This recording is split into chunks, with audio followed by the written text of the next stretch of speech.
I'm okay, I'm fine. Kincana, Kincana, teng neng neng neng neng. Ku menahan rasa sakit, rasa sakit. Few moments later. Iki kudune damkar iki. Mbak Wi. Lah iki kudune damkar, nek ora damkar ya ora iso no. Few moments later.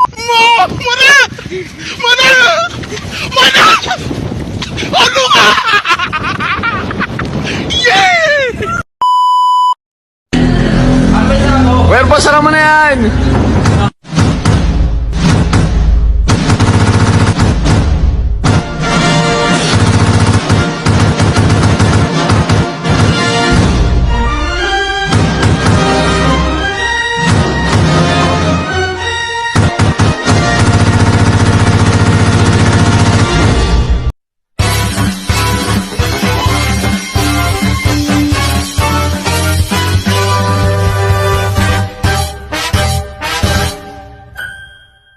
Assalamualaikum warahmatullahi wabarakatuh.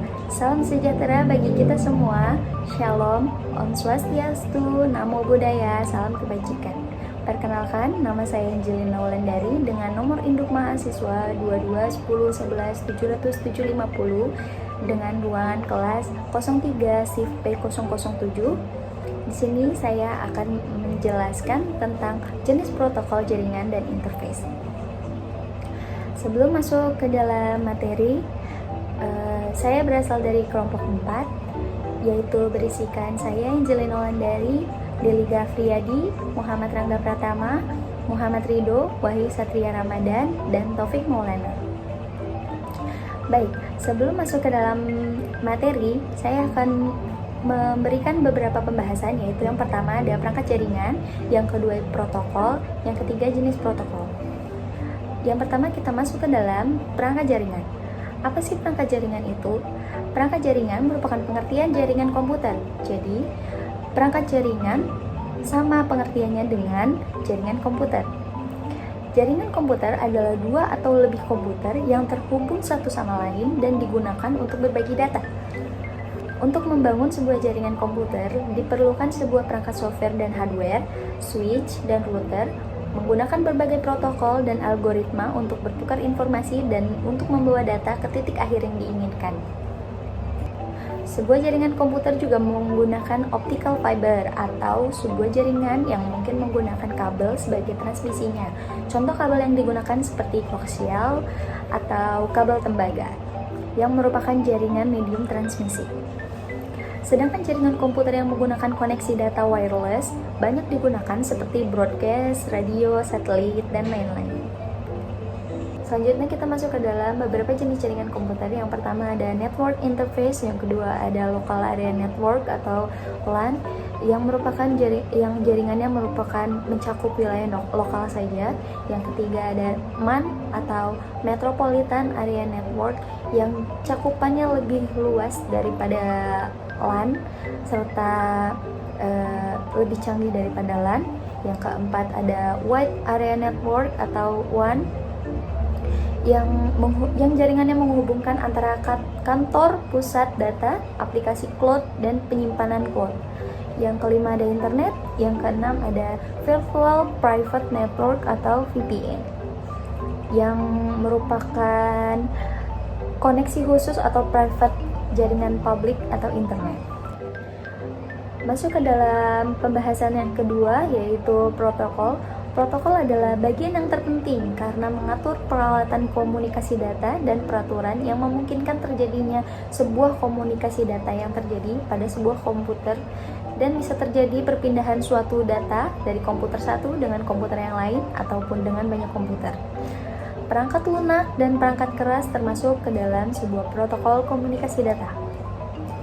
Fungsi protokol secara umum adalah untuk mengatur, mengendalikan, dan membatasi jalannya data dari pengirim ke penerima. Hal tersebut mempunyai tujuan agar sebuah data dapat dikirimkan ataupun diterima dalam sebuah komunikasi dan berjalan dengan baik dan benar. Adapun protokolnya sebagai berikut. Yang pertama, connection control. Dalam mengontrol hubungan komunikasi, perlu dibangun koneksi. Fungsi protokol ini sebagai pengirim data ke penerima data. Yang kedua, encapsulation. Proses ini untuk melengkapi informasi yang akan dikirim dengan address, kode, koreksi, dan lain-lain. Yang ketiga ada fragmentasi reassembly. Fragmentasi adalah proses pembagian data saat pengiriman, sedangkan reassembly adalah penggabungan data yang lengkap saat penerima menerima paket data tersebut. Yang keempat ada error control. Fungsinya yaitu mengontrol kemungkinan kesalahan yang terjadi pada saat pengirim data, baik itu saat dikirim maupun saat data diterima. Yang kelima ada flow control. Fungsi ini adalah sebagai pengatur perjalanan atau aliran data dari pengirim ke penerima. Yang keenam ada transmission service, yaitu berfungsi sebagai member pelayanan komunikasi data khususnya yang berkaitan dengan prioritas dan keamanan serta perlindungan data. Masuk ke pembahasan yang ketiga yaitu jenis protokol. Protokol di bidang komunikasi data sangatlah penting. Protokol-protokol diciptakan dan disepakati secara internasional oleh organisasi-organisasi industri yang ada di dalamnya. Salah satu protokol yang paling penting adalah OSI, layer OSI, atau Open System Connection, yaitu seperangkat panduan untuk mengimplementasikan komunikasi jaringan. Jenis protokol yang pertama ada Transmission Control Protocol atau Internet Protocol, disingkat TCP/IP. Protokol ini sering digunakan hingga saat ini. TCP/IP merupakan standar dari komunikasi data yang digunakan oleh komunitas internet dalam tukar-menukar data dari komputer yang satu ke komputer lainnya di dalam jaringan internet. Ilustrasinya bisa dilihat di bawah ini, dari sender ke receiver seperti itu. Yang kedua ada DNS, Domain Name System. DNS adalah sistem distribusi database untuk mencari alamat IP komputer dalam jaringan TCP/IP, terutama digunakan di internet seperti web browser ataupun email. Ini memetakan nama domain ke alamat IP dan dapat diimplementasikan di jaringan pribadi. DNS memiliki keunggulan mudah, konsisten, dan sederhana.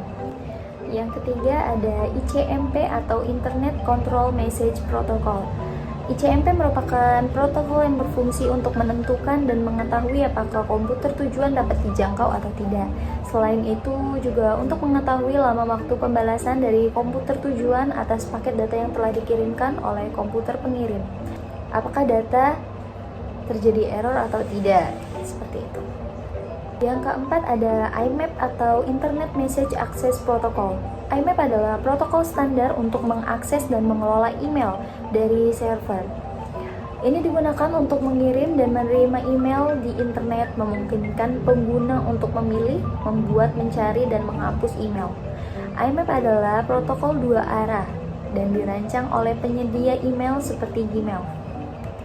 Selanjutnya yang kelima ada POP atau Post Office Protocol version 3. POP3 adalah protokol yang digunakan untuk mengunduh semua email dari server ke perangkat komputer lokal tanpa menyimpan salinan di server.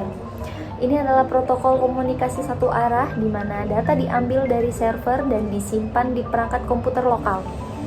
POP3 diciptakan karena sistem email mengharuskan adanya server email yang menyimpan email sementara sampai diunduh oleh penerima, mengurangi beban koneksi ke internet untuk komputer penerima. Yang keenam ada PPP atau Point to Point Protocol. PPP adalah protokol data link yang digunakan untuk menghubungkan dua node jaringan secara simultan. Ini umumnya digunakan dalam akses internet, saluran telepon, jaringan broadcast, dan lainnya.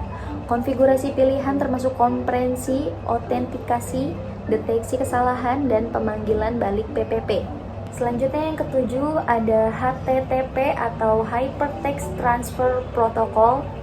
HTTP adalah protokol jaringan untuk sistem informasi terdistribusi, terutama digunakan di World Wide Web atau WWW. Klien atau user agent mengirimkan permintaan HTTP dan HTTP mengatur interaksi antara web server dan browser untuk merespons permintaan tersebut. Seperti ketika kita mengetikkan URL di browser, seperti ketika Anda mengetikkan URL di browser. Ini adalah protokol yang memfasilitasi komunikasi antara klien dan server. Selanjutnya ada HTTPS atau Hypertext Transfer Protocol Storage. HTTPS adalah varian aman dari HTTP yang melindungi kerahasiaan dan integritas data pengguna saat berkomunikasi antara komputer dan situs web. Port HTTPS adalah 443 dan didasarkan pada protokol SSL atau Source Socket Layer atau TLS, Transport Layer Security. Tingkat keamanan tergantung pada implementasi browser, perangkat lunak server, dan algoritma yang digunakan. Selanjutnya yang kesembilan ada SSL atau Secure Socket Layer.